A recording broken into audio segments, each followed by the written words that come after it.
The coffee was too hot in my hands. That was the only thing I could focus on as I delivered the latte to table 7, the way the cardboard sleeve softened against my palm, the steam rising into my face, small and controllable in mine. I worked at Giuliana, a high-end Italian cafe in downtown that catered to business professionals and the occasional person important enough to have security follow them inside. I'd been here for 8 months. It was boring work, but boring was safe. Boring was what I needed after the last 3 years. The cafe was crowded with the Tuesday afternoon lunch rush, executives on their phones, couples stealing touches across marble tables, the hiss of the espresso machine a constant soundtrack.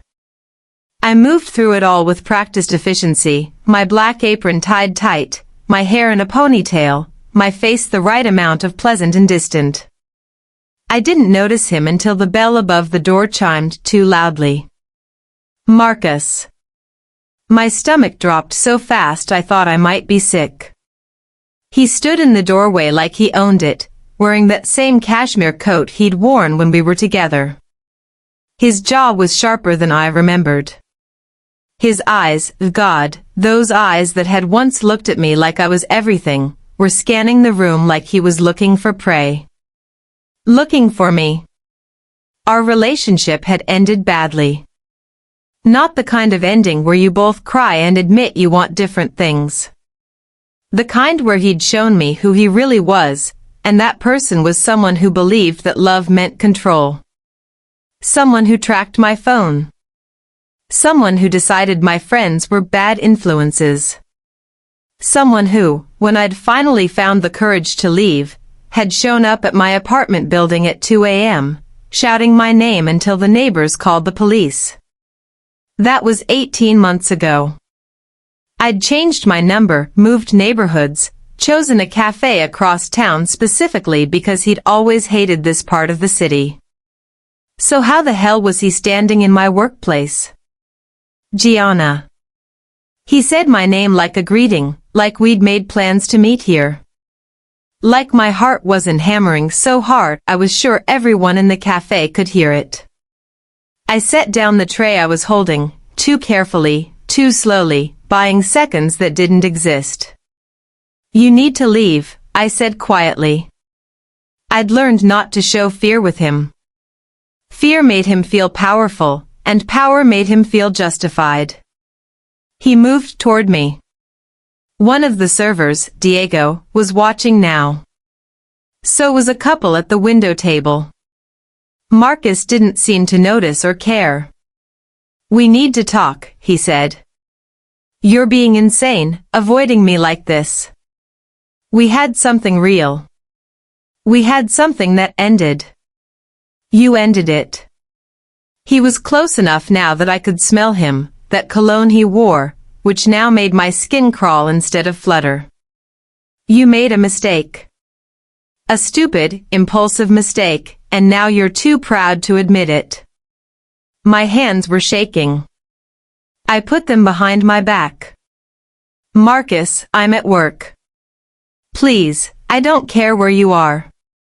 His voice dropped, the way it always did right before something bad happened. The way it made him sound intimate instead of threatening. You belong to me. And you're going to remember that whether you want to or not. He reached for my wrist. That was when the room changed. It wasn't loud. There was no explosion, no shouting. The door to the back office opened, the private one, the one that was technically off limits to kitchen staff, and a man stepped out. He was tall, with the kind of presence that made the air feel heavier. Dark hair, darker eyes. A suit that probably cost more than my monthly rent. I'd never seen him before in my life. But the entire cafe had seen him. Because Giuliana wasn't just a cafe. I'd always known that on some level. The owner was too powerful, his clientele too connected, his security too discreet. I'd never asked questions. Questions felt dangerous. But sometimes there would be men in expensive suits who would sit in the back booths and speak in Italian, and my manager would clear the area, and I would pretend I didn't exist. This man moved. Like he was one of those men. Like he owned not just the room, but the concept of rooms. He looked at Marcus. Just looked at him. Marcus's hand dropped from my wrist immediately. The stranger stepped closer to me, not to Marcus, but to me. The air between us changed. I could feel the heat radiating from him, the controlled intensity of his posture. Up close, his eyes were dark brown, almost black, and they held a kind of intelligence that felt dangerous in a completely different way than Marcus ever had. "She's with me now," he said. His voice was quiet. Almost conversational. There was no aggression in it, no raised volume. But it held a finality that made Marcus take a step back instinctively. "I don't know who you think you are," Marcus said, but his voice had changed. It was smaller. Weaker. The stranger didn't respond. He simply turned his body slightly, a minute adjustment of his posture, and the subtext of the movement was so clear that even Marcus understood it. "Leave." Marcus looked at me, searching my face for something. Confirmation? Permission? A sign that this was all a misunderstanding? But I couldn't move. I couldn't think. The stranger's presence was completely overwhelming, a gravitational pull that had locked me in place. "This isn't over," Marcus said, but he was already moving toward the door. "It is," the stranger said, and those two words sounded like a sentence, final and inescapable. Marcus left. The door chimed again. The entire cafe seemed to exhale, returning to the sound of espresso machines and quiet conversation, like nothing had happened. But it had. Something fundamental had shifted. I became aware that I was still staring at the stranger. That his eyes had moved from the door, where Marcus had disappeared through, back to me. "You're bleeding," he said. I looked down at my wrist. Marcus must have grabbed me harder than I realized. There was a thin line of red where his fingernails had caught my skin. "I'm okay," I said automatically. "You're not." He turned to the barista, raised his hand slightly. "First aid kit. Now." Diego moved with the same instinctive obedience Marcus had shown. It would have been funny if I wasn't so deeply, thoroughly terrified. The stranger reached for my wrist. His touch was so gentle it almost broke me. His fingers, calloused and sure, turned my wrist upward, examining the scratch like it was the most important thing in the world. "What's your name?" he asked. "Gianna," I whispered. "Gianna," he repeated, like he was placing the name somewhere he would remember it. Somewhere it would stay. "I'm Dante. And that was the last time anyone will ever come to your workplace and touch you like that." There was something in his voice that made me believe him completely. Not because he was making promises, but because he was stating facts. Facts about my future that he'd apparently already decided. Diego appeared with the first aid kit. Dante took it without looking away from me, and he cleaned the scratch with a precision that seemed almost obsessive, gentle, thorough, his thumb steadying my wrist while he worked. "You'll go home," he said, not a question. "You'll pack a bag. You'll tell no one except your manager that you're taking medical leave, effective immediately. Do you understand?" "I do." "You understand?" His eyes met mine and held them. There was no cruelty in them. Just absolute, unwavering control. Just a man who was used to the world bending around him. I nodded. "Good. He released my wrist, stepped back, and something in my chest clenched at the loss of his proximity. Someone will pick you up at 6.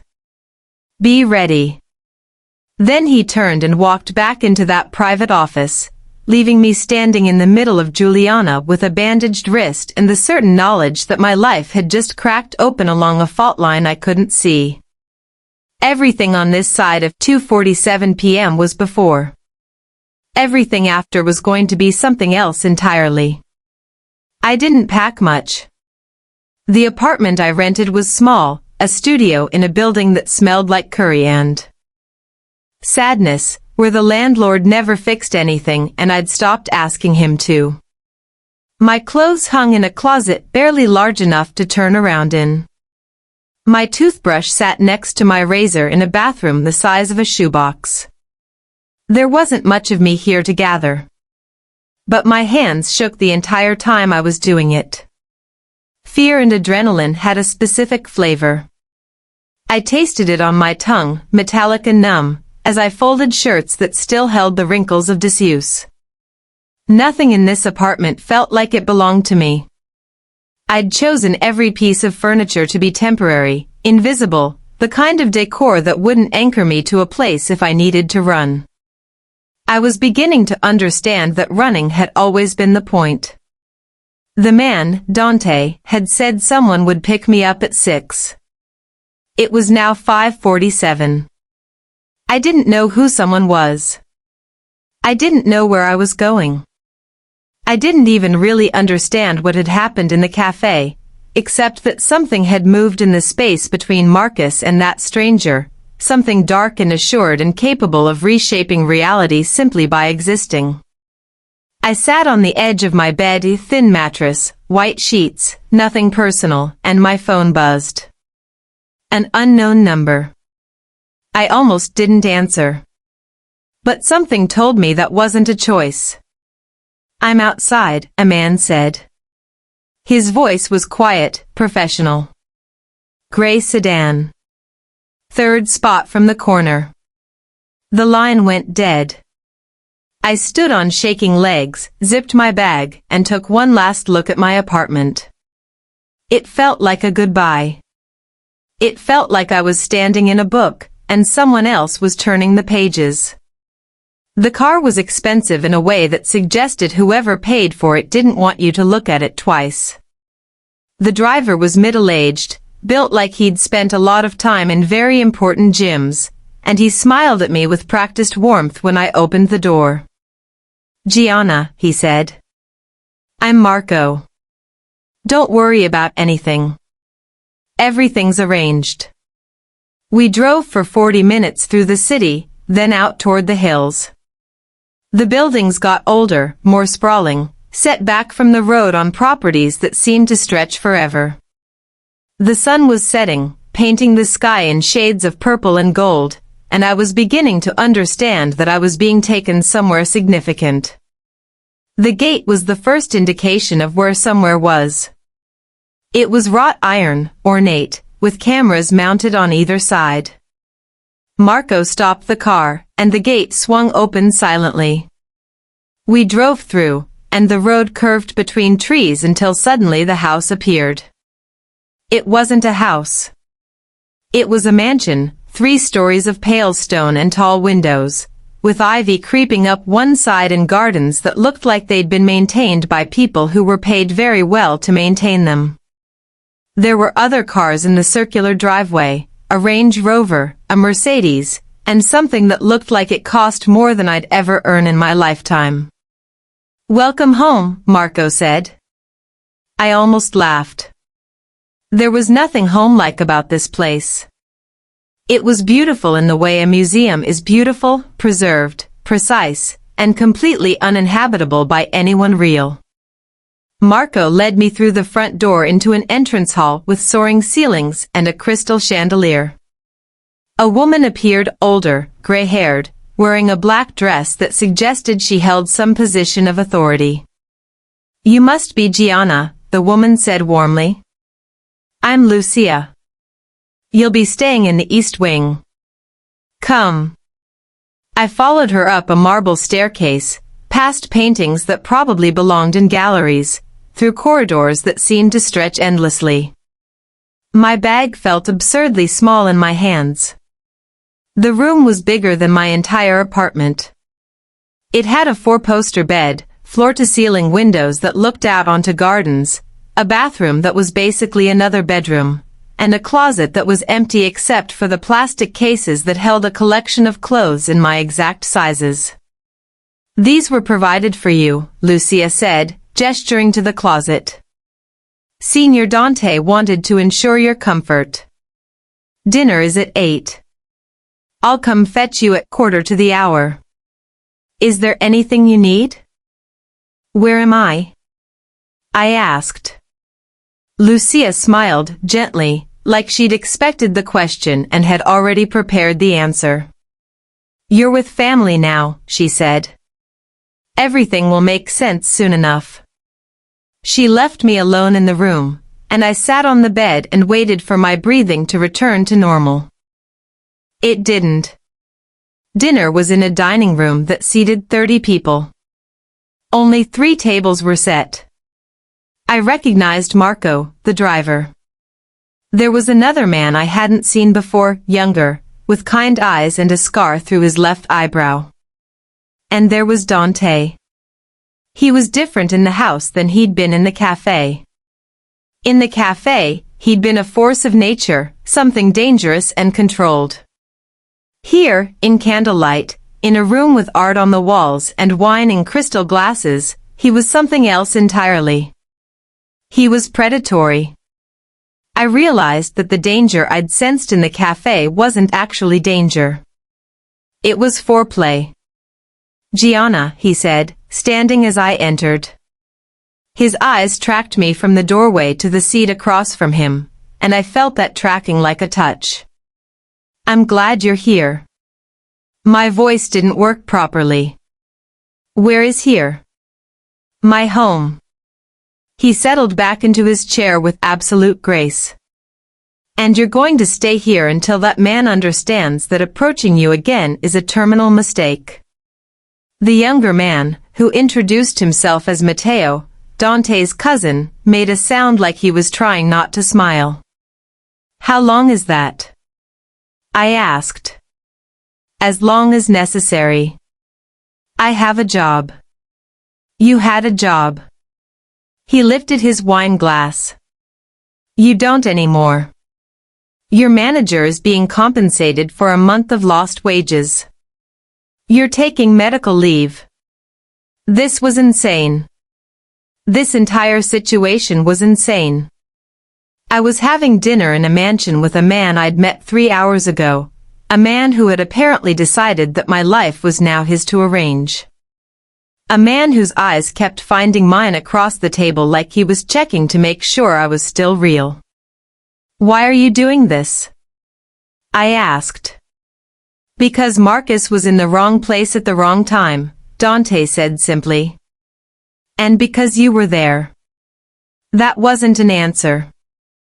But before I could push further, Matteo started talking about someone named Russo and a shipment that had been delayed, and Dante's attention shifted away from me, though not really, I realized. His eyes would still drift to me every few seconds, and each time they did, my heart would skip in a way that terrified me. I wasn't a woman who attracted men like this. I was careful, quiet, invisible. And yet this man, this powerful, dangerous man who seemed to move through the world like it was a chessboard he'd already won, was looking at me like I was the most important piece on it. Dinner ended. Lucia appeared to walk me back to my room. "Sleep well," she said, and closed the door softly behind her. I lay in the 4-poster bed in this beautiful room that belonged to someone else, listening to the sounds of the house settling around me, and I understood that I had become something I'd never planned to be. I was becoming his. And the terrifying thing, the thing that kept me awake long into the night, was that I wasn't sure I wanted to fight it. The first week, I didn't see him. This seemed deliberate. Lucia would bring me breakfast, lead me through the gardens, present books, and a tablet loaded with movies. The house was beautiful enough that I could almost convince myself I was just on a very elaborate vacation, except for the guards stationed at the gates and the fact that when I'd asked to go back to my apartment for more clothes, I'd been politely but firmly told that everything you need is here. By the third day, I understood that I wasn't a guest. I was a collection. On the 8th day, he appeared. I was in the library, an actual library, with floor-to-ceiling bookshelves and a fireplace and leather chairs that probably cost more than I'd paid in rent for the entire last year. I'd been trying to read but mostly just moving the book around in my lap, watching the light change through the windows. Dante walked in like he'd always been there. "How are you?" he asked. "Imprisoned?" He smiled. It was the first time I'd seen him smile, and it changed his entire face. Made him look younger, more human, less like something carved from marble. Not imprisoned. Protected. Those might be the same thing. They're really not. He sat in the chair across from me, and the room seemed to shrink. "Marcus has attempted to locate you 5 times. His friends have called every hospital in the city. He's been to your apartment. He's been to the cafe. Each time, he's remembered that contacting you is no longer an option." A chill moved through my chest. "What did you do to him?" "I didn't do anything," Dante said, and it was the honesty in his voice that was most terrifying. "But there are men in this city who work for me. Men who know that if Marcus Silvio ever comes within 5 blocks of you, there will be consequences. That's enough." Fear is actually a very efficient tool. I was beginning to understand that Dante spoke about control the way someone else might speak about love. Like it was the truest language, the one that made him most vulnerable. "The cafe," I said. "That wasn't an accident, was it? You weren't just there. You were waiting." For a moment, he didn't answer. "Then, I've known who you were for 6 months." Something in my chest twisted. "How?" "I bought the cafe 3 years ago," he said. "It's a legitimate business, but it's also useful. Good sightlines, good foot traffic, good for understanding who passes through the neighborhood.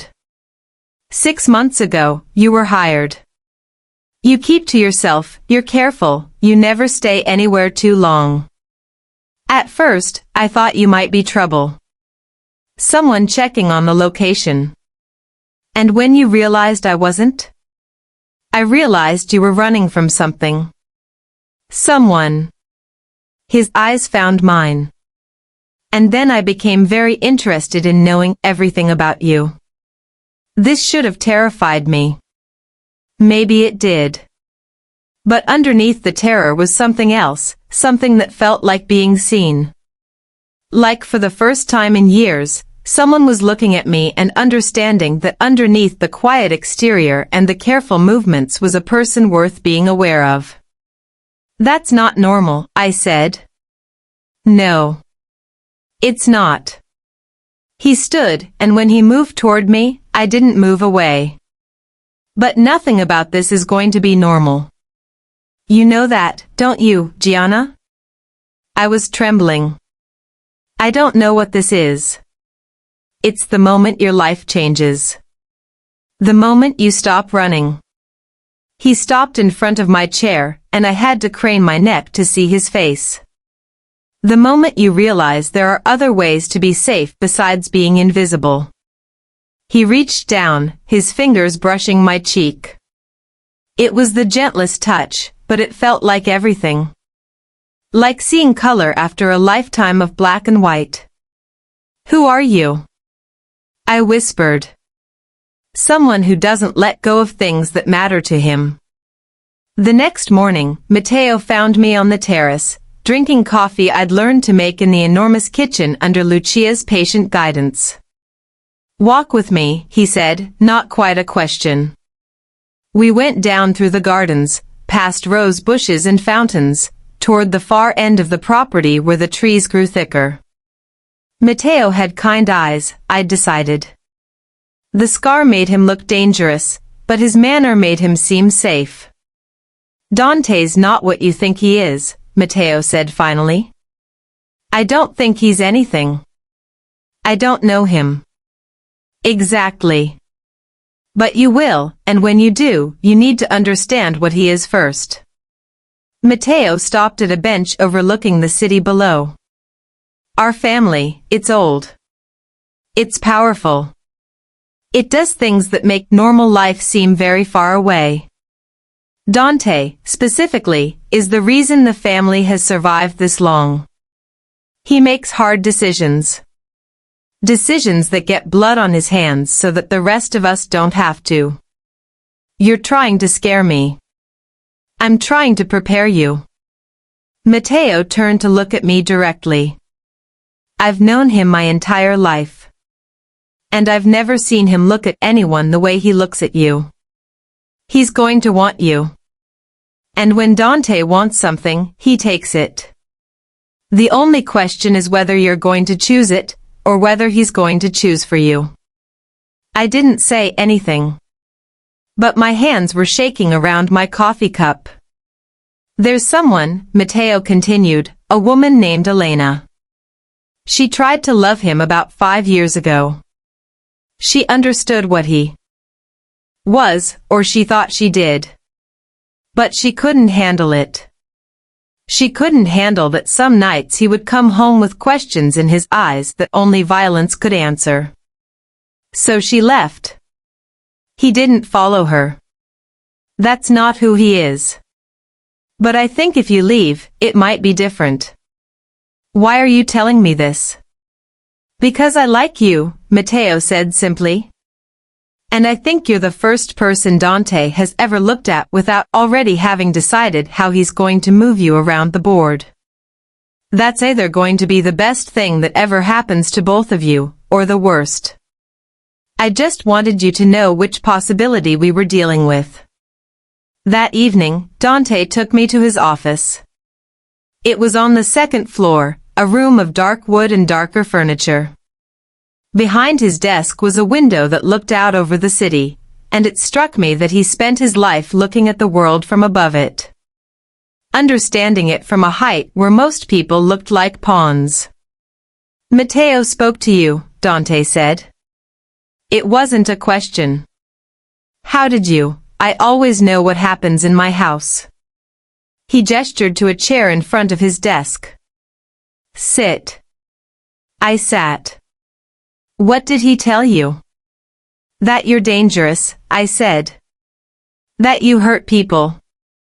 That I should be afraid. Are you? Yes, I thought. But what I said was, not of you. Something moved through his expression, satisfaction, maybe. Or hunger. It was becoming impossible to tell the difference. He opened a drawer in his desk and withdrew a photograph. He laid it in front of me. It showed a man I'd never seen before, with his face shattered like someone had worked very hard to make him unrecognizable. That's what happens when someone steals from the family, Dante said quietly. That's what happens when they assume they can move through this world without consequence. Do you understand what I'm telling you? That you hurt people who betray you. That I protect what's mine. And there are people in this world who will test that protection. Who will try to take what they haven't earned, harm what they shouldn't touch, reshape the boundaries I've put in place. He took the photograph back. When they do, I respond. Not out of sadism. Out of clarity. Out of the belief that the world only makes sense if there are rules and someone enforces them. He stood and came around the desk. I watched him approach, my heart in my throat. You are going to be part of my life, Gianna. That means you exist under my protection, but also under my rules. There are things you won't see, things you won't understand, things that will happen that I won't explain to you. He took my chin gently in his hand, tilting my face up to his. Can you live with that? I should have said no.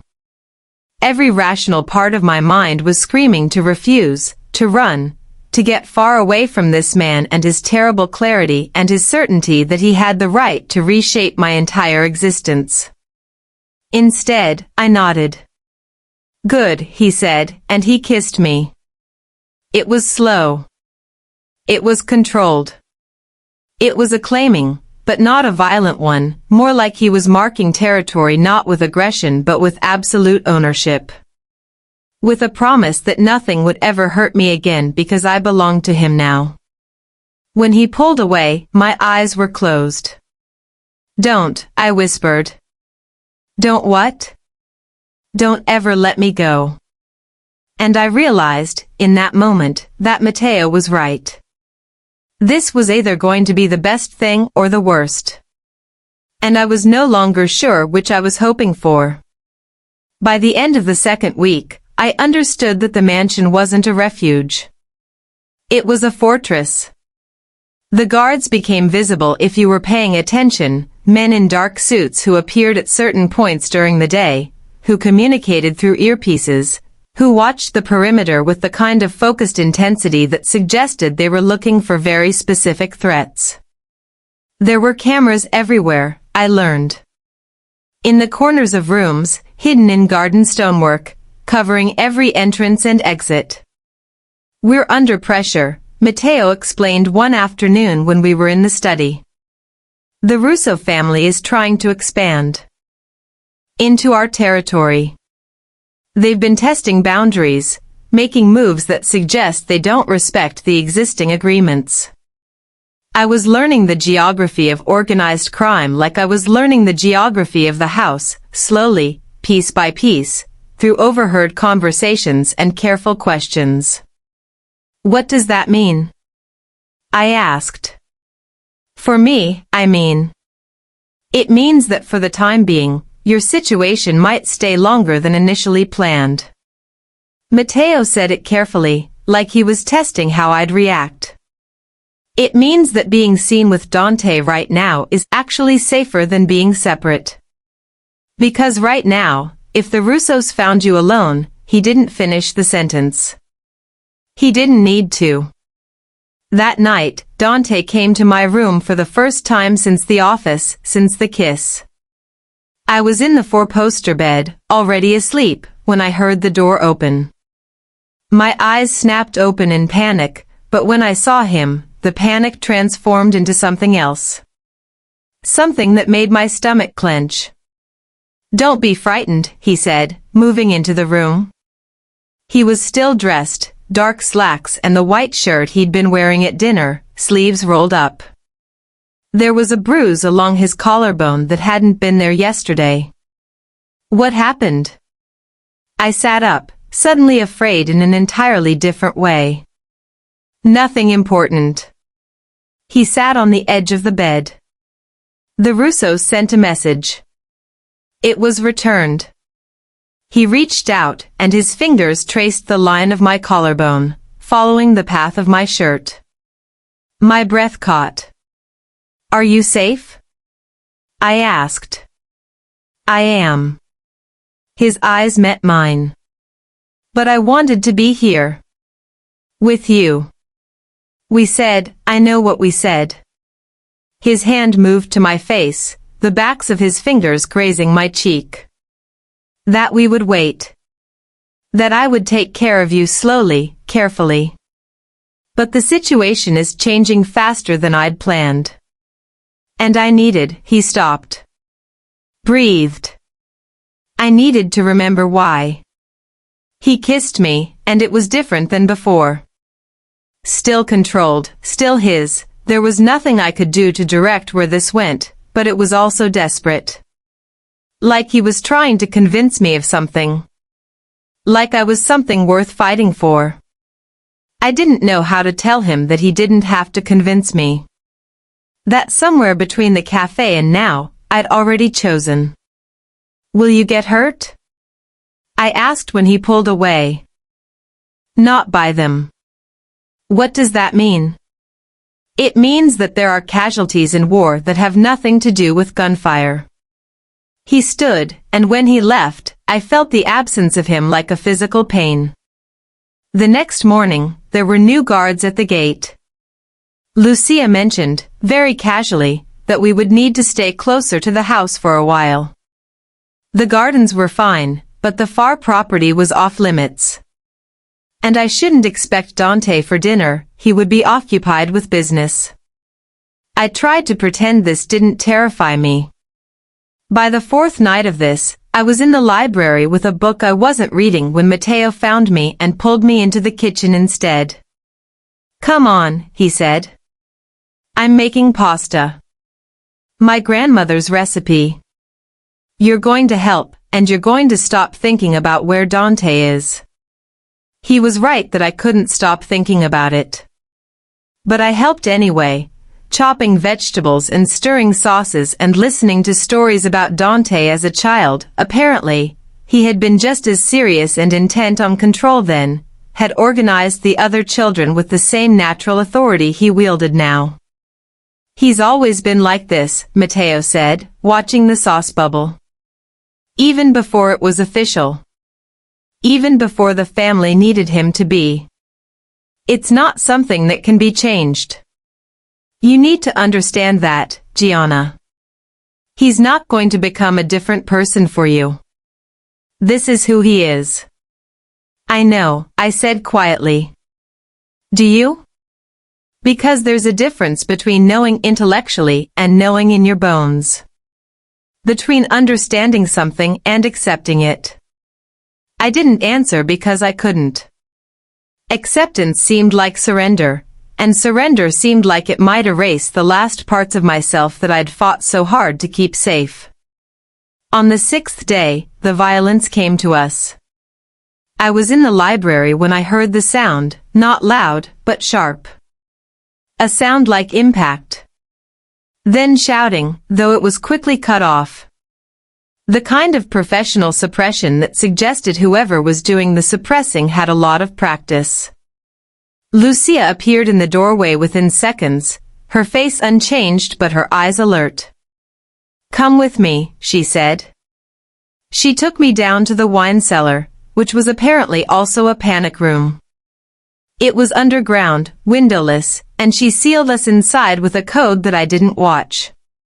There was a phone on the wall, a small bathroom, and shelves full of things that suggested someone might have to stay here for a while. What happened? I asked. Someone didn't understand the hierarchy, Lucia said calmly. They'll understand now. Or they won't, and they'll become an example for others. She wouldn't say more than that. We were down there for 3 hours. I spent most of it pacing, while Lucia sat in a chair and knitted like we were at a spa. The panic room had no windows, so I had no idea what was happening above us. No way of knowing if Dante was safe, if he was hurt, if everything in this fortress was falling down around us. When we were finally released, it was by Matteo, who looked grim and tired. It's fine, he said, reading my expression. We're fine. The intruders have been handled. But fine wasn't the right word. The halls on the ground floor had bullet holes in the walls. There was a dark stain on the marble that I didn't want to look at too closely. The beautiful house had become a crime scene, and I was standing in the middle of it, understanding in a visceral way what Matteo had been trying to tell me. This wasn't a home. This was a battlefield that happened to have very good decor. Dante found me in the library hours later. He was cleaned up, the bruise on his collarbone was worse, and there was a wound on his arm that looked like he'd been shot but had deemed it unimportant enough not to mention, and when he saw me, something in his face softened. You're safe, he said. Are you? Yes. He pulled me into him without asking, and I let him because I needed to feel the solidity of him, the realness. He was alive. He was here. That was all that mattered, and the fact that it was all that mattered terrified me. How many? I whispered into his chest. 3. They won't come back. I didn't ask what he meant by that. I was beginning to understand that some knowledge was a burden I didn't want to carry. I'm sorry, he said, and he sounded like he meant it. I'm sorry that this is what your life with me involves. I'm sorry that you have to see the reality of it. Will it get worse?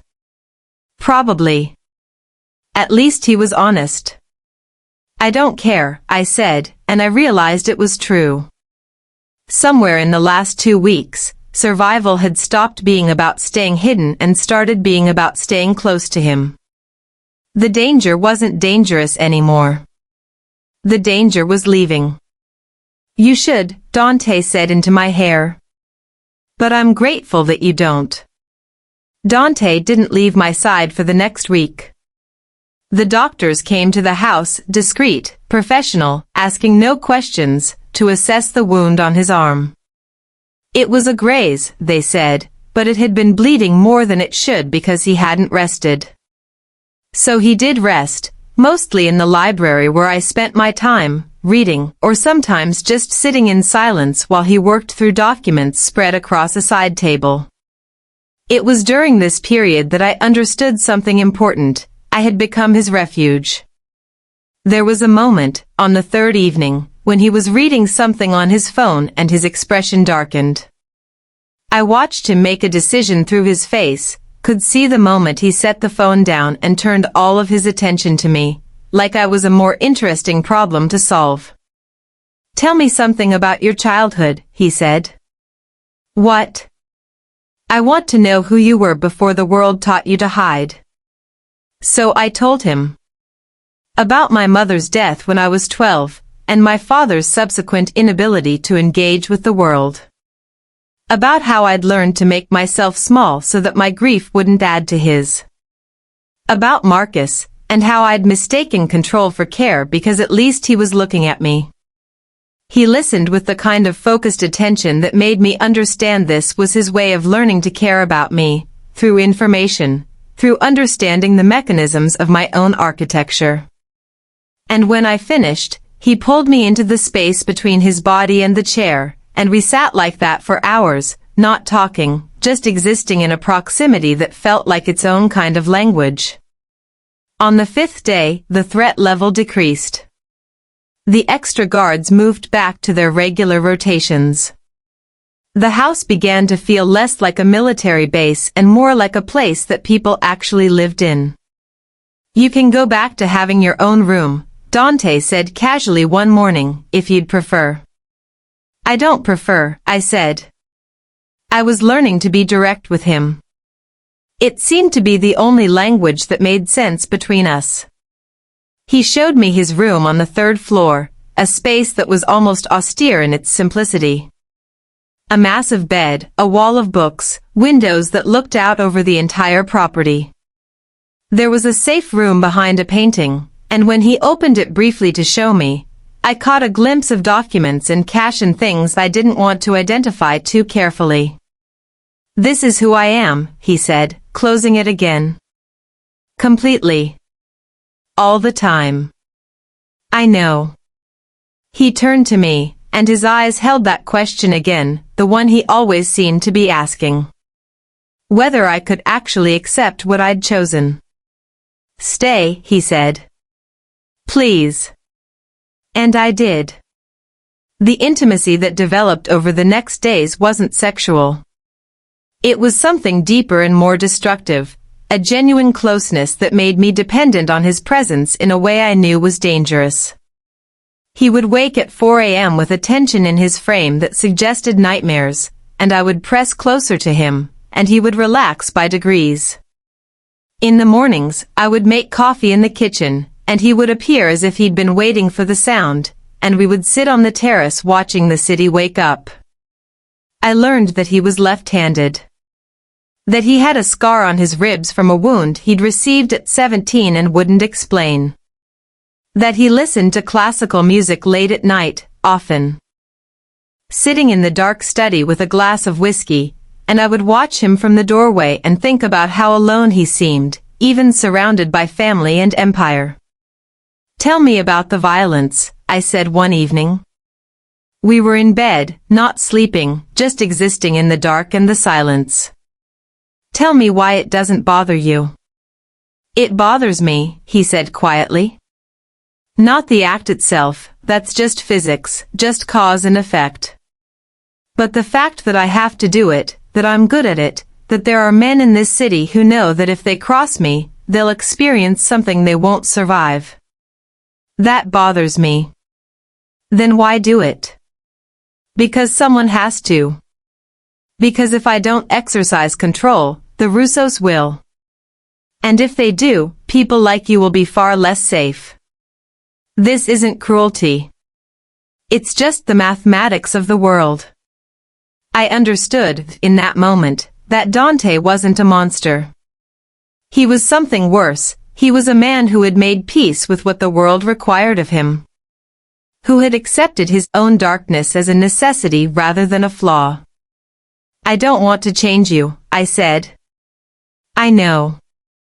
I want you to stay exactly like this." He was quiet for a long moment. "Then, that's very dangerous, Gianna." "I know." He kissed me then, and it felt like an agreement, like we were both signing something that couldn't be unsigned. The first real conversation with Lucia came on a Friday afternoon. I was in the kitchen, learning to make pasta from scratch, when she appeared and took over the task with such natural grace that I stepped back and let her work. "He's never brought a woman here before," she said without preamble. "Not into the house, not into his space. I've worked for this family for 23 years, and I've never seen it." "I don't know what I'm doing," I admitted. "Neither does he," Lucia said. "That's what makes it interesting. He's a man who knows exactly what will happen in any situation. Every variable calculated. And you're the first thing in his life that he can't predict." She shaped the pasta dough with hands that had done this thousands of times, each movement efficient and beautiful. "He's going to break, at some point," Lucia continued. "He carries a weight that's designed for two people, and he's been carrying it alone.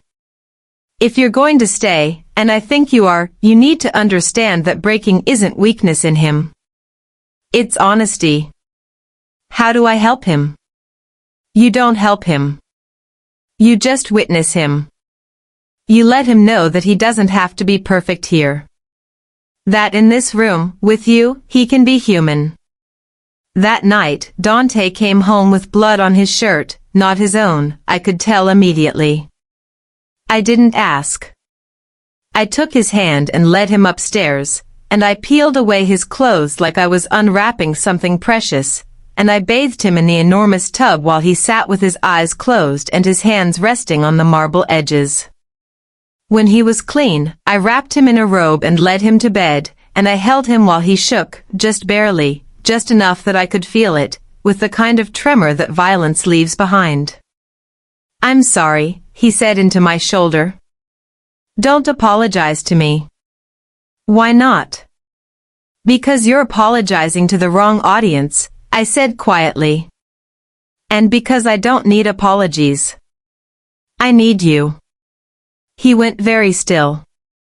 Then he turned to face me, and his eyes were wet, and I realized I'd never seen him cry, and the fact that I was the one to unlock that felt like a kind of power I didn't deserve. "You're not real," he said. "You're something I've imagined. A constructed version of safety that my mind created to give me permission to rest. I'm real." He kissed me like he needed to prove it, and I let him because I needed to be proved. And in the morning, when the weight came back and his expression hardened into that familiar mask of control, I didn't try to keep the softness. I just held on to the knowledge that underneath the mask, I had seen something true. The month that followed was a construction of normalcy built on unstable ground. Dante established a routine, meetings in the office during the day, time with me in the late afternoons, dinners with family or business associates where I would sit quietly and learn the architecture of power. Matteo became something like a friend. He would find me in the library and talk about neutral things, books, the gardens, memories of Dante as a child that painted him as something almost human. The shooting had been resolved. The Russos had pulled back. The fortress state of the mansion relaxed to a more typical level of security. But something was building underneath. I could feel it in the way Dante's eyes would track me. In the way he would suddenly appear in whatever room I was in, as if he couldn't stand to be separated. In the controlled hunger of his touch when he'd let himself touch me at all. It was on a night in late June that the control finally fractured. We were in the study after dinner. Dante was reading, or pretending to read, and I was actually reading, stretched out on the leather sofa with my feet bare and my hair coming down from its pin. It wasn't a romantic scene. It was domestic. It was comfortable. And it was apparently unbearable to him. He closed his book very slowly. "Come here," he said. It wasn't a request. I set my book down and moved to him, and he pulled me into his lap with a kind of deliberateness that suggested he'd been thinking about this moment. His arms wrapped around me, and his face was buried in my hair, and when he spoke, his voice was rough. "I'm going to ask you something, and I need you to answer with complete honesty." My heart was hammering. "Okay. Do you want this? Me, this life, the danger and the darkness?" He pulled back just enough to look at me. "Because I need to know that you choose this. Not because you're afraid. Not because I've trapped you. But because you've decided that having me is worth the cost." This was the question he'd been asking for months, and I'd been avoiding giving him a real answer. "Yes," I said. "Yes to what?" "Yes to all of it. Yes to you. Yes to this life." I reached up, touching his face. "I choose you." Something shifted in him. It was like watching a door open that I'd been watching him stand in front of for weeks. "I love you," he said, and the words sounded like they were being torn from him. Like he'd fought to keep them locked away and failed. "I love you, and I'm terrified of what that means. I'm terrified that I'll break you. That I'll ruin you. That one day, you'll wake up and realize what you've actually committed to and you'll hate me for it." "I won't. You don't know that." "I know that I've been running my entire life," I said quietly. "And I know that the only time I've felt safe is with you. So yes, I know that. I know it." He kissed me then, and it was desperate and deep, and I could taste the relief on him. The loosening of something he'd been holding in his chest. His hands started moving over me, slowly, deliberately, like he was learning every part of my body. My ribs under my shirt, the curve of my waist, the back of my thigh. There was no aggression in it, just an absolute focus that made me understand he was trying to memorize me, to etch me into his skin so that he would never lose this moment. "Is this okay?" he asked, and the fact that he was asking at all, that he'd learned to check in with me, nearly broke my heart. "Yes," I whispered. He lifted me slightly, moving my position so I was straddling him in the chair. His hands gripped my waist, and my breathing went shallow because I understood what this meant. Understood that he was asking me to be present, to be engaged, not to just be taken. "I love you," I said, trying it out, finding that it was true. "I love you." A sound came from him that was almost a sob. "Say it again." "I love you." He kissed me, and it was slow and deep, and there was reverence in it. A tenderness that seemed to war with the intensity of his need. His hands moved under my shirt, and I didn't pull away. I leaned in, pressed closer, tried to close the distance between us even though we were already touching. His hand came to the back of my head, holding me to him, and I could feel his heartbeat, could feel that he was trembling. "I need you to understand something," he said against my lips. "When we do this, when I have you completely, I'm not going to be able to let you go. You're going to be so thoroughly mine that the thought of any other possibility won't even exist." "Good," I said. "This isn't a position of weakness in you," he continued, and I could hear the need for reassurance in his voice, the need to know that his intensity wasn't terrifying me. "It's not weakness to choose this. It's the only strength that matters." "I know." He shifted me slightly, and I understood that we were at a threshold. That the next moment would change everything. That I was being given a choice, and the choice was now. I pulled back just enough to look at him. His eyes were dark, intense, focused entirely on my face. "Dante," I said softly. "Say my name like that," he whispered. "Say it while I'm inside you." But we didn't move yet. We existed at the edge of that precipice, and I realized that this was the last moment of who I had been before. This was the final second of innocence, of safety, of the possibility of turning back. I reached down and started unbuttoning his shirt. His breath caught. "Are you sure?" he asked, and the question cost him something. I could feel it in the tension of his body, the way his control was fractioning. "I've never been more sure of anything," I said.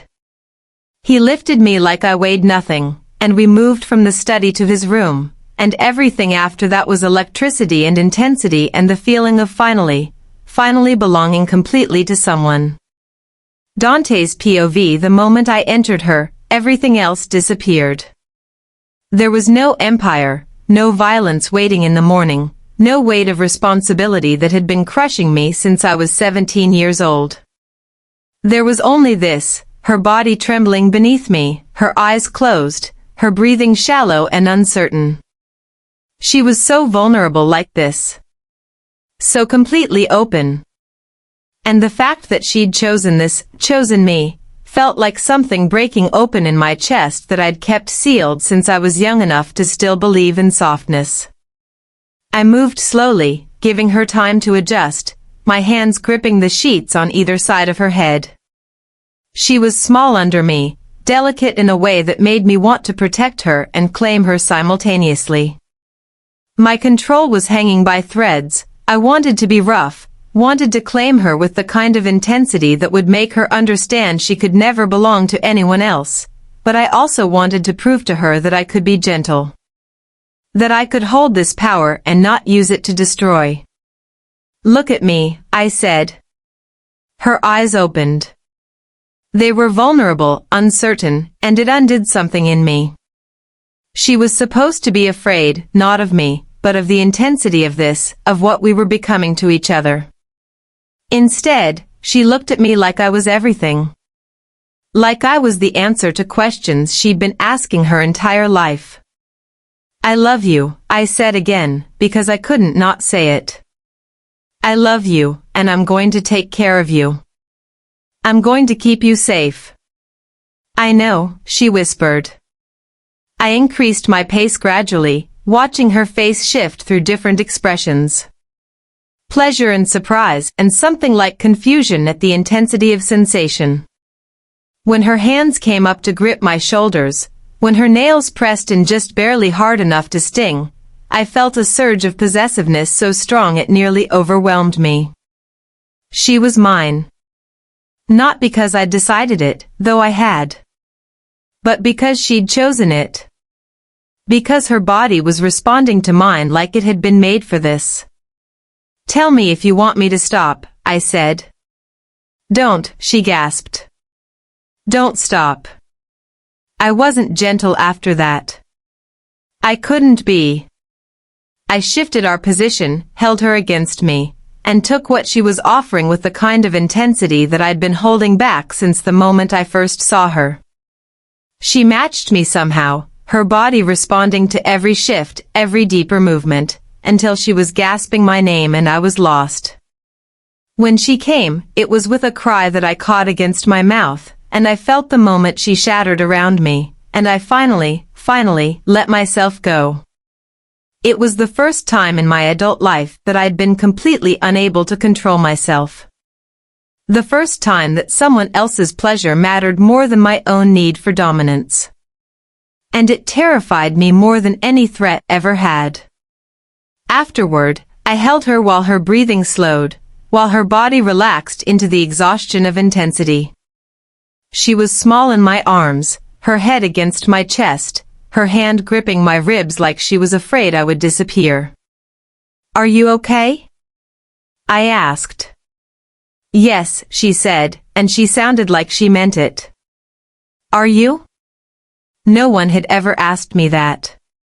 No one had ever cared enough to wonder if I was okay. "I'm perfect," I said. She made a soft sound that might have been laughter, and she fell asleep like that, in my arms, completely vulnerable, completely trusting. Gianna's POV. I woke in darkness with my body sore and my mind clearer than it had been in years. Everything had changed. Everything was still changing. I could feel it in the way Dante held me while we slept, in the way he'd started looking at me with a kind of ownership that should have felt threatening but instead felt like safety. Like I was finally marked, finally claimed, finally claimed. The sun came up through the windows, painting everything in gold, and Dante was still asleep. I studied his face in the light, the hardness of his jaw, the scar through his left eyebrow that matched Matteo's, the lines around his eyes that suggested years of carrying weight no one should have to carry. He was dangerous. He was ruthless. He was a man who had made peace with violence as a tool and a language. And I loved him so completely it terrified me. When he woke, he didn't move immediately. He just held me and watched me with an intensity that suggested he was trying to memorize every detail.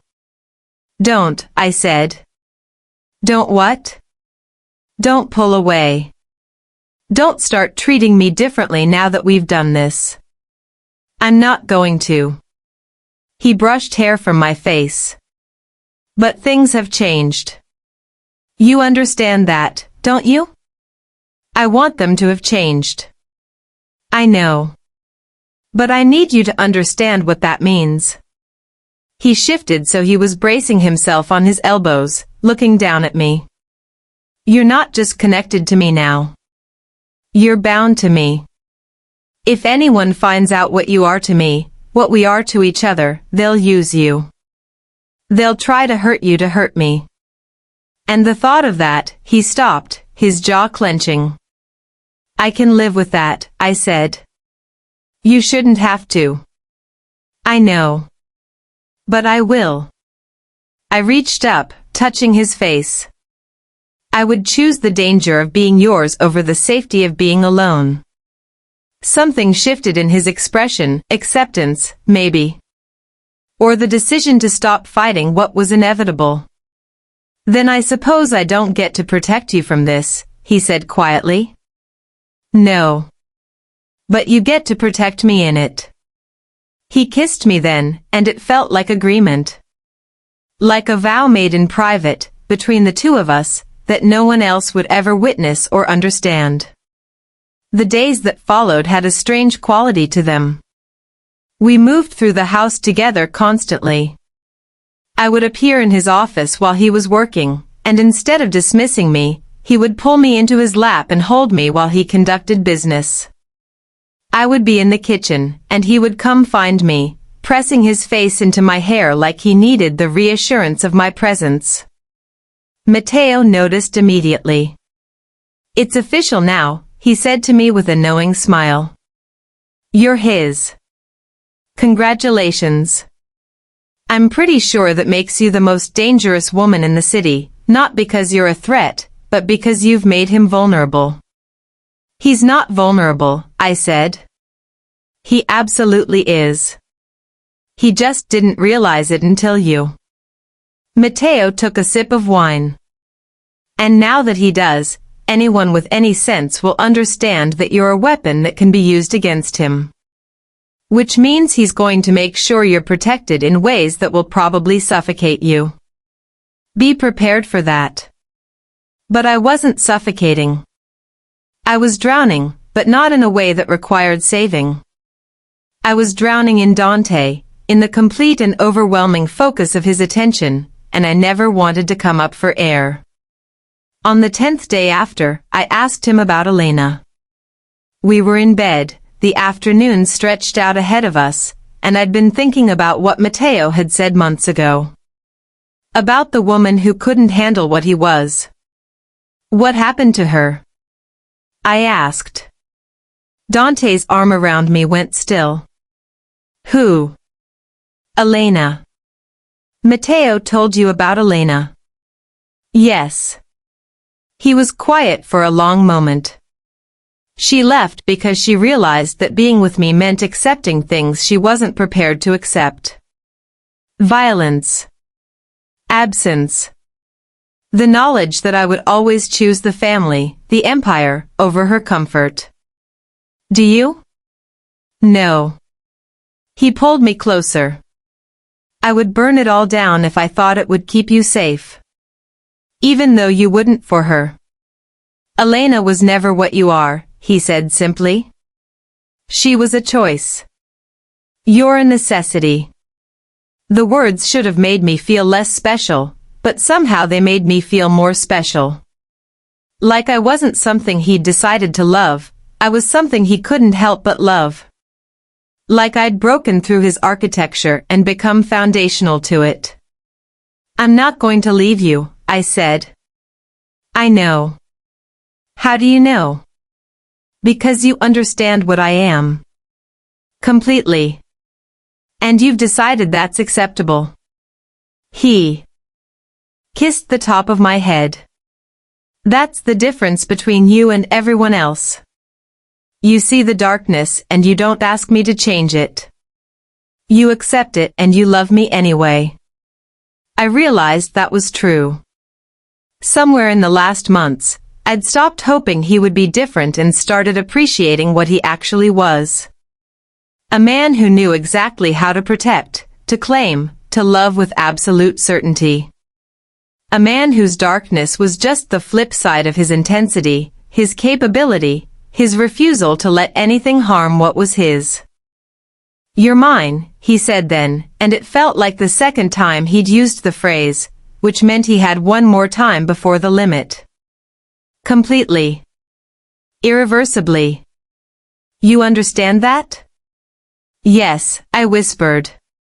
And I meant it with every part of myself. The attack came on a Thursday evening, sudden and vicious. I was in the dining room with Lucia, setting the table for dinner, when the sound of gunfire erupted from the south wing. It wasn't the distant, controlled shooting from the previous incident. This was sustained, rapid, the kind of violence that suggested a coordinated assault rather than a test of boundaries. Down, Lucia said immediately, pulling me toward the kitchen.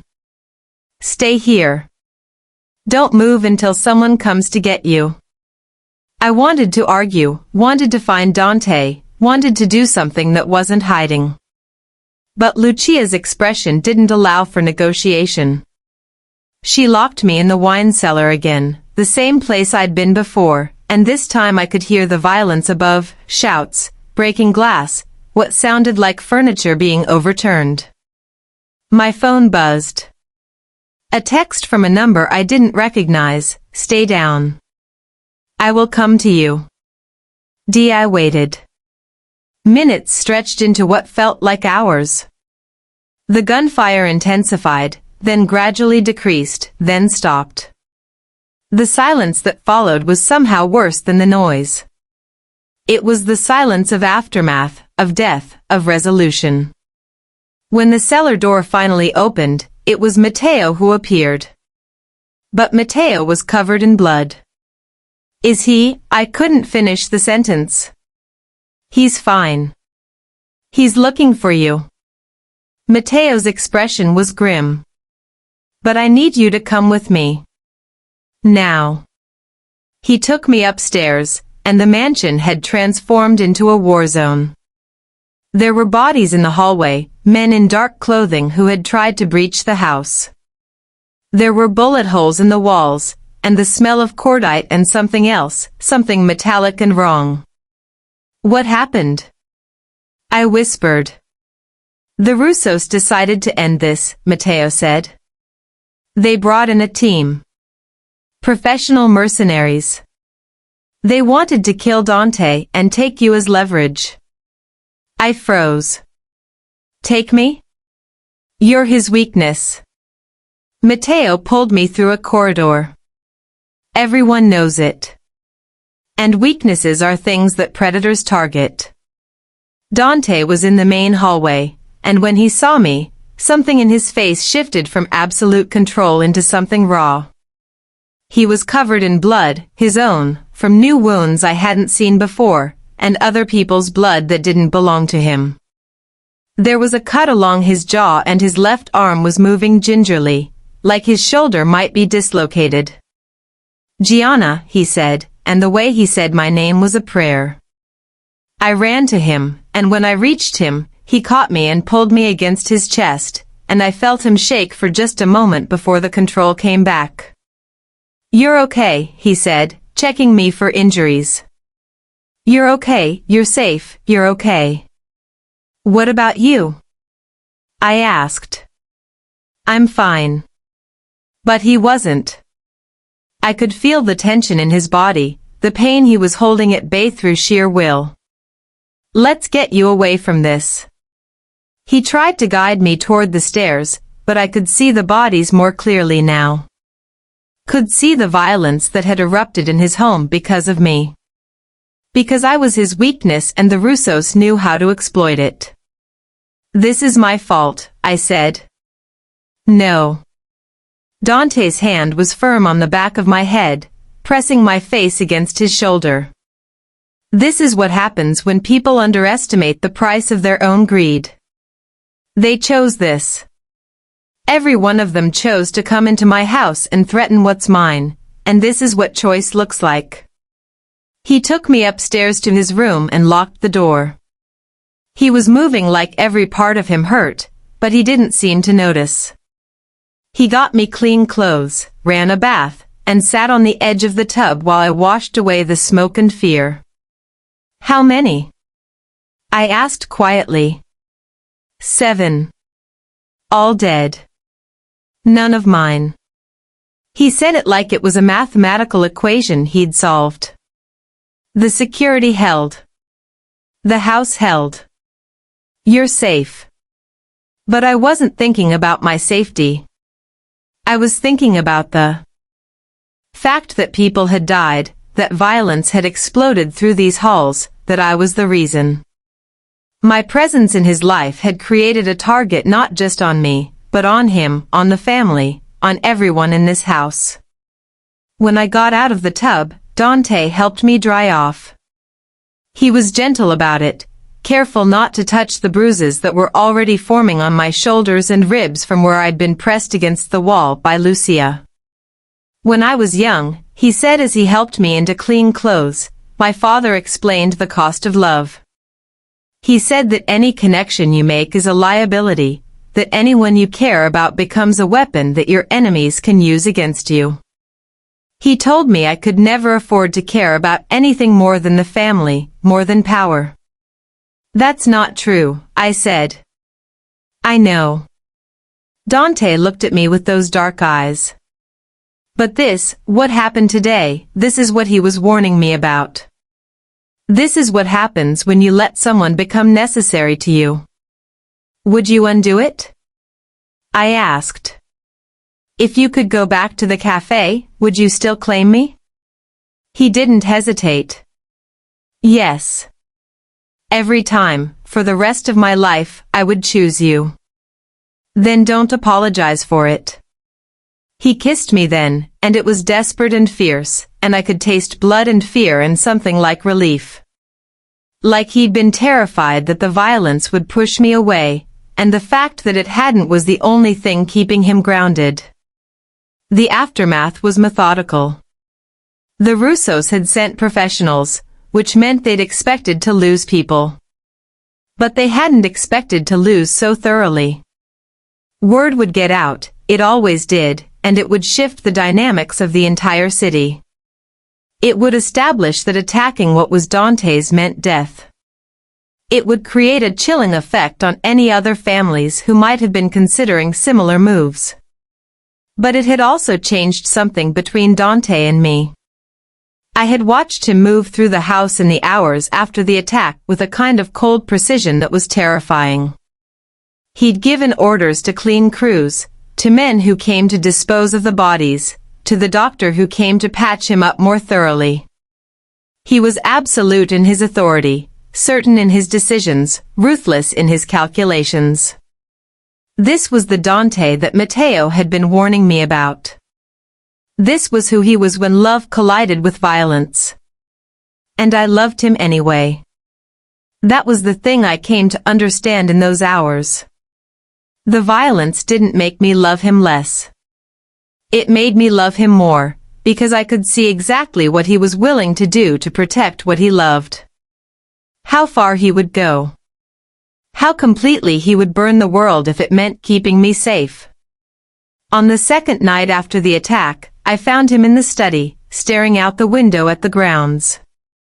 He had a whiskey in his hand and a look in his eyes that suggested he was somewhere very far away. "What are you thinking?" I asked. "I'm thinking about the cost," he said quietly. "About what it takes to keep you. About whether I should let you go to protect you from what comes next." I moved to him, took the whiskey glass from his hand, and set it down. Then I took his injured arm gently and pressed it against my chest, over my heart. "You feel that?" I asked. "Yes. That beats because of you. Not despite you. Because of you." I looked up at him. "So stop thinking about letting me go. That's not an option anymore." He pulled me against him, and I could feel the release in his body, the moment he stopped fighting what he wanted and accepted it. Accepted me.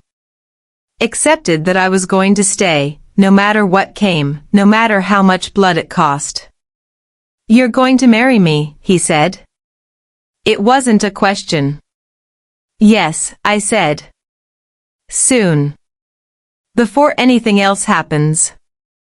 Before the city settles and someone decides to test us again." "Yes.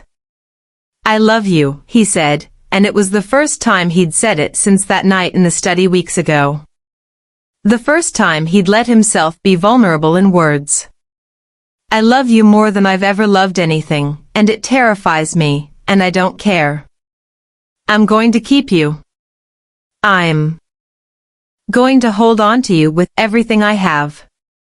"I know," I said, and I pressed my lips against his shoulder, tasting blood and cologne in him. "I know, and I'm exactly where I want to be."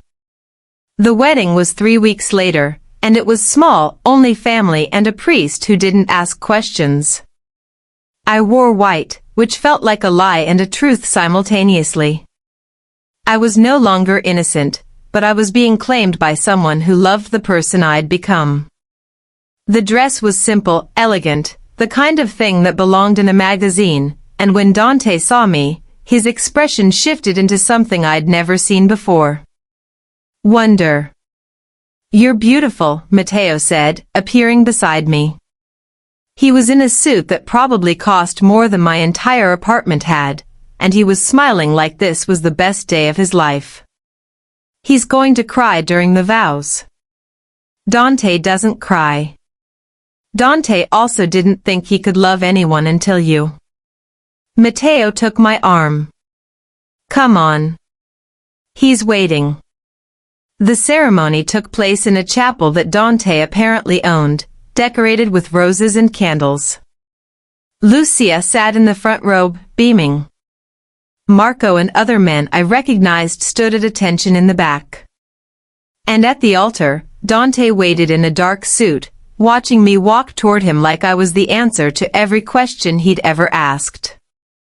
When I reached him, he took my hand, and I felt the tremor in his grip. "Stay with me," he said quietly, for only me to hear. "Always," I replied. The priest conducted a ceremony that seemed simultaneously official and completely outside normal reality. We exchanged vows that Dante had apparently written himself, promises to protect, to hold, to never let go, spoken with an intensity that made the priest look mildly uncomfortable. And when he kissed me, it felt like a claiming. Like a statement. Like him telling the entire universe that I was his, completely and irreversibly. The wedding night was in a suite at a hotel that Dante owned, overlooking the city. The room was filled with flowers and champagne, and I stood at the window in the white dress while Dante stood behind me, his hands on my waist. "Are you happy?" he asked.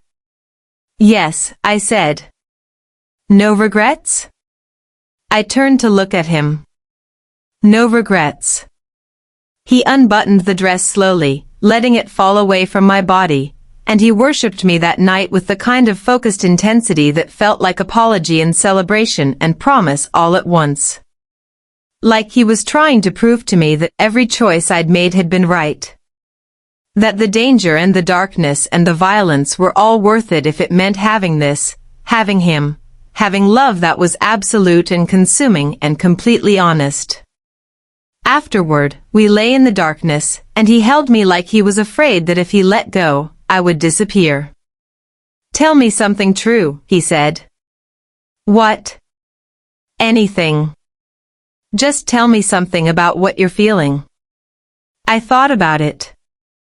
About the months that had brought me here, about the violence and the fear and the revelation that safety could come from the most dangerous place. About the choice I'd made, repeatedly, to stay. "I was so afraid of being trapped," I said quietly. "My whole life, I was afraid that someone would pin me down and I wouldn't be able to escape. But you're not pinning me down. You're holding me up. There's a difference." He was quiet for a long moment. "Then, I would let you go if you asked." "I know. But you're not going to ask." "No," I said. "I'm not." "Because you love me." "Because I love you," I confirmed. He kissed the top of my head, and we fell asleep like that, bound together not by force but by choice, not by his dominance but by my acceptance, not by my weakness but by my strength in choosing to stay. The next months were an education in what it meant to be fully claimed. Dante moved me through his world, to restaurants where business was conducted in Italian, to events where I was introduced as his wife and men's expressions shifted immediately from speculation to respect. There was a power in the title, I learned. A power in being visibly his. But it came with a cost. I received my first threat letter in September. It was addressed to me, delivered to the mansion by someone brave or stupid enough to breach the gates. It contained photographs, blurred but unmistakable, of me at the cafe, at the garden, at a restaurant where Dante had taken me for dinner. It contained a simple message: leave him while you still can. Dante's response was to assign me a bodyguard, a woman named Vera who had a gun under her jacket and eyes that suggested she'd killed before and would again. She was with me everywhere except the bedroom, and slowly, I got used to her presence. Got used to the idea that being his wife meant being a target, meant being watched, meant being in constant, low-level danger. But I also got used to the freedom that came with it. Because with Vera protecting me, I could go places alone without Dante hovering. I could develop a life that was partially separate from his, even as everything I did existed within the sphere of his protection.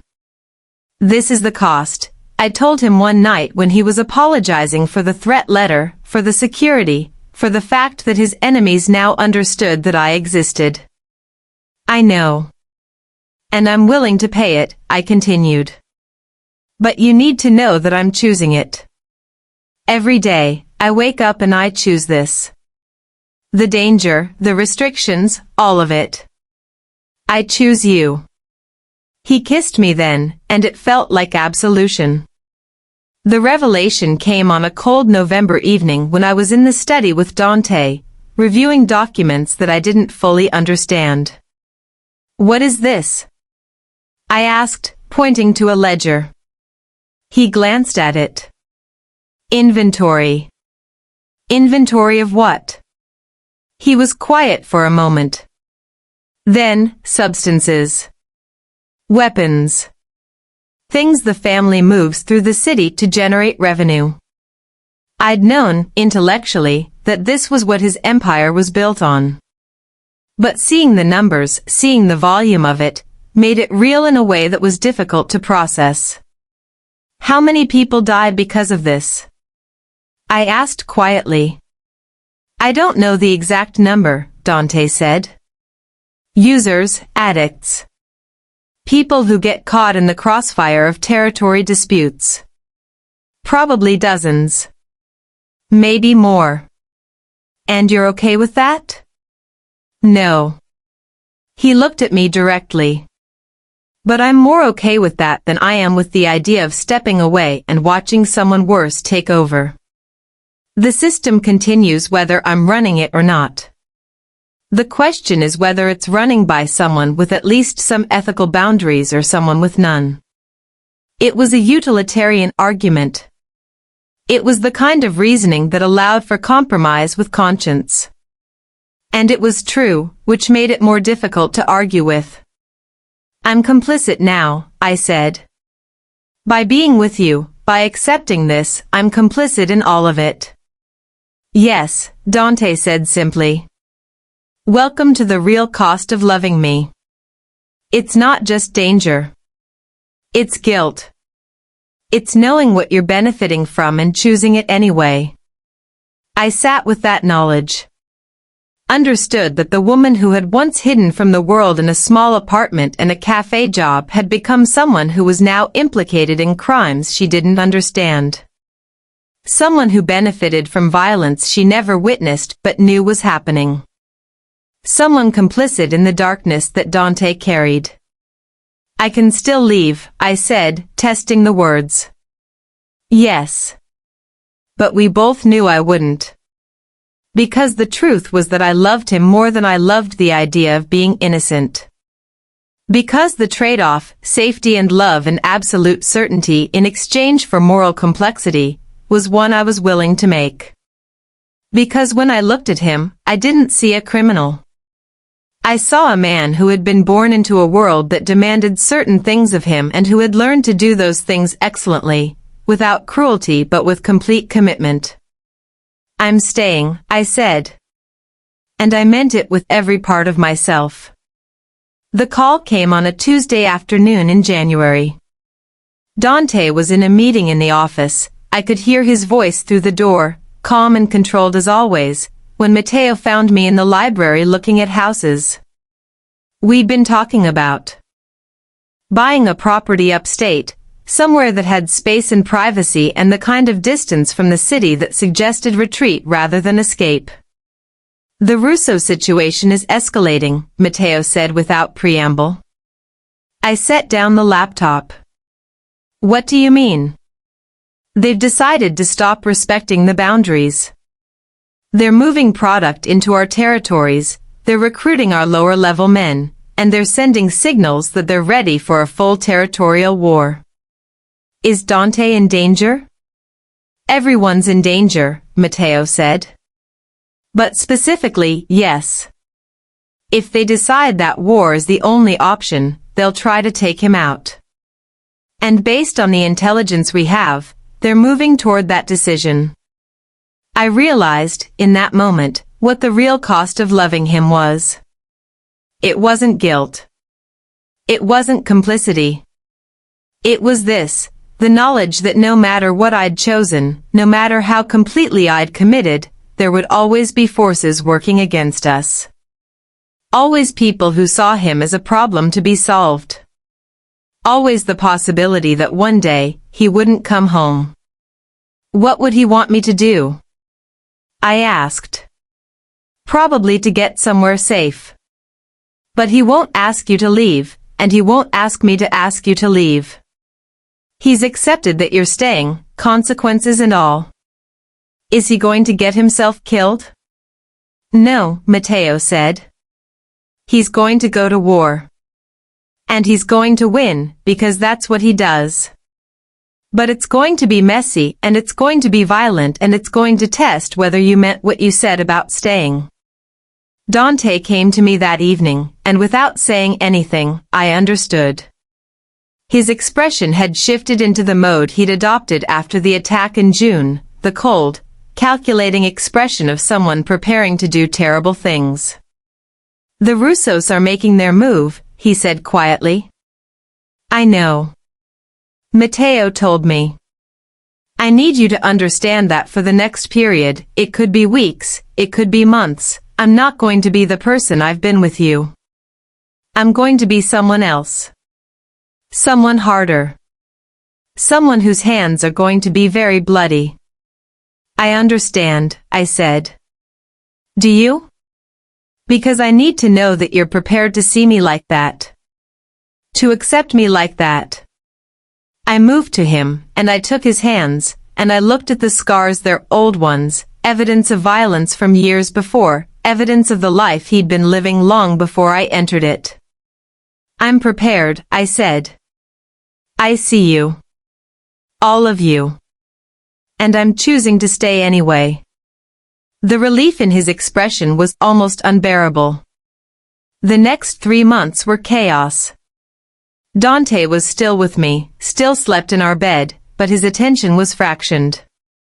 There were late-night phone calls, meetings that went into the early morning hours, and an ever-present tension that suggested we were constantly on the edge of something catastrophic.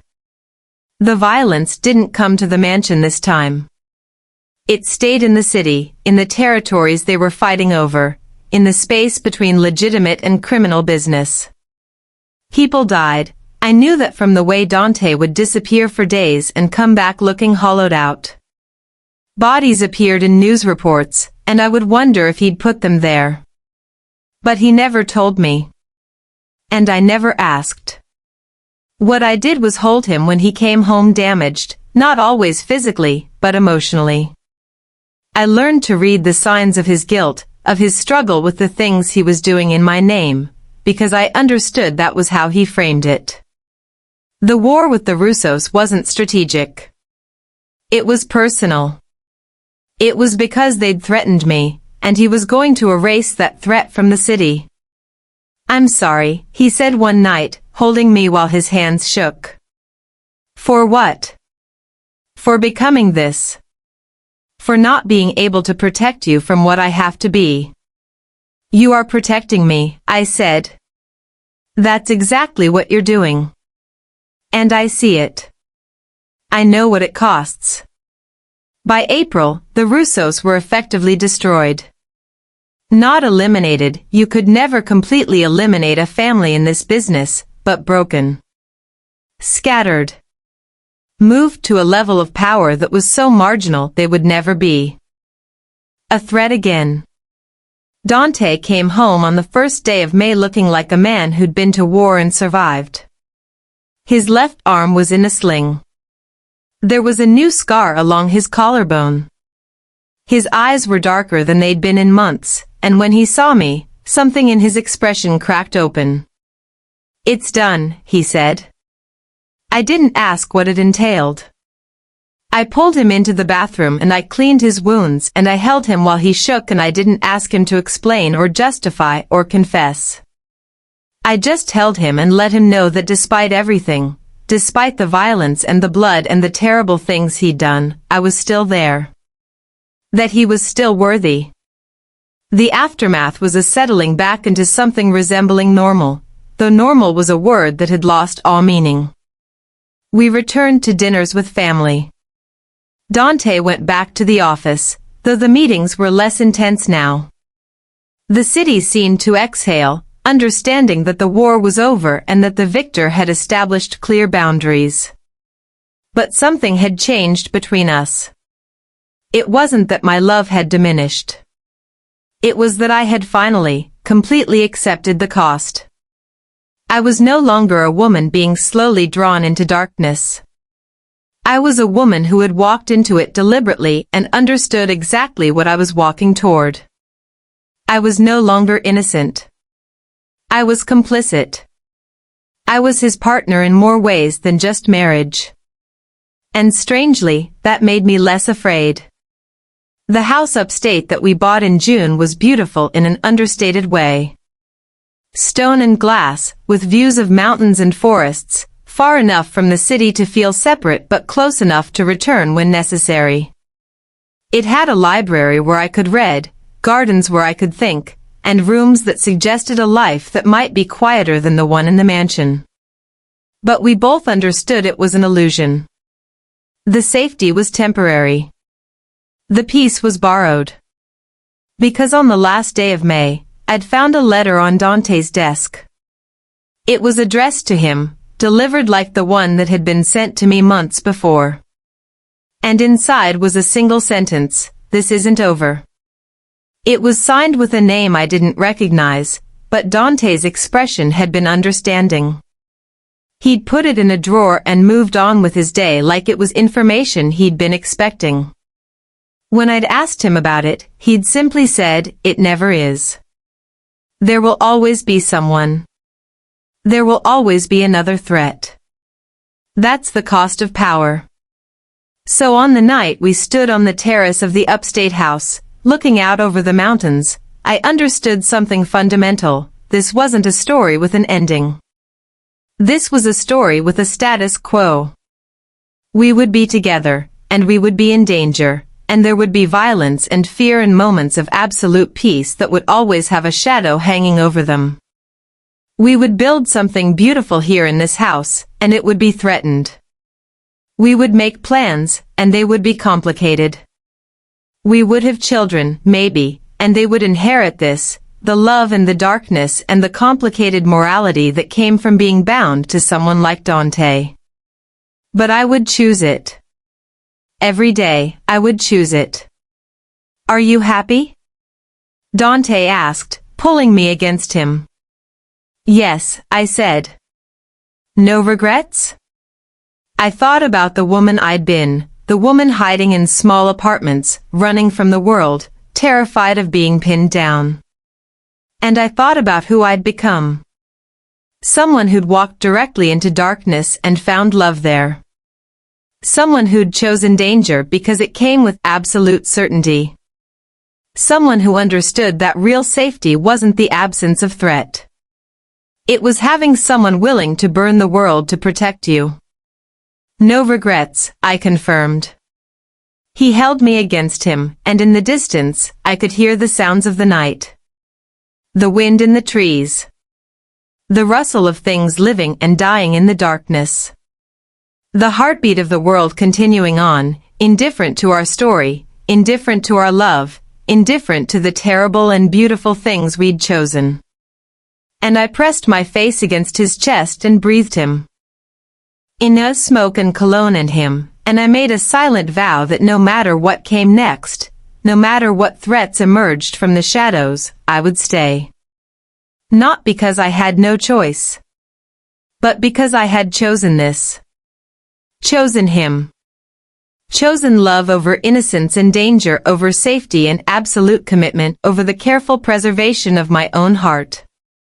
In the darkness, on the terrace of a house that might be attacked tomorrow or next month or next year, I was completely, utterly his. And finally, completely, utterly myself.